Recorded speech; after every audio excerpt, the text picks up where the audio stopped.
The community of inquiry framework represents a process of meaningful learning experiences through the development of three elements: social presence, cognitive presence, and teaching presence. It also follows the constructivism approach because it focuses on the learner and the learning experiences that learner has through their environment. How the learner interacts with their environment, which would be maybe other learners or the teacher, in the process of inquiry, acquiring new information, is done so in this blend of social, cognitive, and teacher presences. The teaching presence is when a teacher would design the educational experience for the learners. They can do this by selecting course materials, designing lessons, managing learning activities, and adapting various means of assessments and collection of student data. They also can act as a facilitator with a balance of being present, in other words, maintaining a high social presence, and having proper questioning, in other words, establishing effective cognitive presence. Without a strong teacher presence, learners will struggle to establish cognitive and social presences in the classroom. The teacher can create learning experiences that enable student success through various means of technology resources, communication, and other meaningful online content.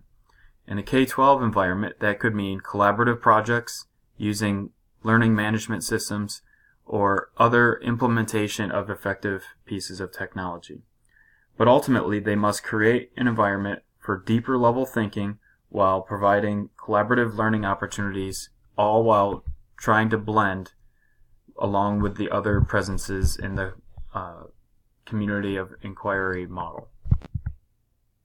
The cognitive presence is defined as the extent to which learners are able to construct and confirm meaning through sustained reflection and discourse in a critical community of inquiry. They do this through interactions with other learners and with the teacher. They also are exposed to new ideas and require the exploration of concepts with deeper understanding, and they can apply these with new concepts. In a K-12 environment, that would require engagement with course material through online or blended resources, with the ability to have self-reflection and regulation with those resources, and then also various forms of communication, including asynchronous communication. The practical inquiry model demonstrates ways to reflect the critical thinking process on the way to achieving cognitive presence, and there are 4 phases. The first phase is a triggering event. This is when a problem is recognized, usually from some kind of experience. It's usually where the teacher presents the class with a learning challenge and will help shape or discard possible triggering events that may be distractions towards their learning. The second phase is exploration. Early in this phase, learners will try to grasp the nature of the triggering event or problem and move towards a more meaningful look at relevant information to try to solve it. The third phase is integration. Learners will construct meaning from ideas created in the exploration phase and will begin to assess the ideas on how well they describe the problem that has been presented to them. This requires active teaching presence to help foster the continual cognitive development and to model critical thinking skills. In the last stage, resolution, is when the learner can test their hypothesis to the problem and looks at applying their newly learned knowledge. There are 4 descriptors in the cognitive presence that show what a learner experiences cognitively during the learning process. The first descriptor is evocative. When a learner experiences the triggering event, they start to recognize the problem. The second descriptor is inquisitive. This occurs when the learner starts to look inward and researches the problem. The tentative descriptor, the third one, is when the learner feels more comfortable with their research. They create solutions to the problem while having discussions with other learners.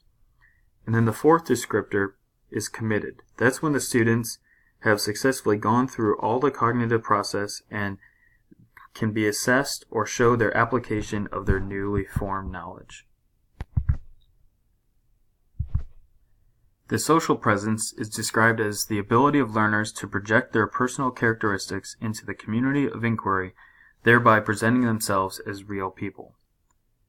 This can be with open communication and group cohesion, both online and in person, and they help establish a high social presence in the learning. With the K-12 learning, there can be high levels of student-to-student or student-to-teacher interactions, both synchronous and in asynchronous formats, and it helps promote social presence in the learning process. That can include discussion boards, group projects, or exchanging thoughts in online and blended learning models. Again, the community of inquiry model aligns with the constructivism approach because it focuses on learning experiences from environmental interactions, and it focuses on the learner.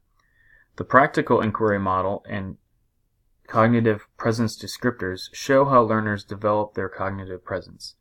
That cognitive presence, along with a balanced relationship with a rich social and teaching presence, will give learners a meaningful learning experience both in online and/or blended learning classrooms.